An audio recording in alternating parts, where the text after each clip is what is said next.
শুনবেন একটা গল্প করি গল্পটা হচ্ছে ধর আমি আর তুই এক জায়গায় বেড়াতে যাচ্ছি ঠিক আছে যেতে যেতে একটা ফল পাইছি ফলটা কি করুন একটা ফল পাইছি আপেল পাইছি দুজনে মিলে একসাথে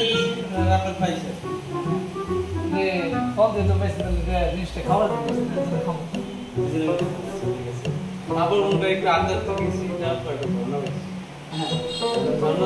ঝর্ণা তো পানি করে দেখেন আমরা গোসল করলাম এনজয় করলাম তারপর এটা এগিয়ে গেলাম এগিয়ে গেলে বললাম একটা হচ্ছে লুচি পাই লুচির দাম হচ্ছে কিন্তু 10 টাকা ঠিক আছে তো কি করব গোশ আসলে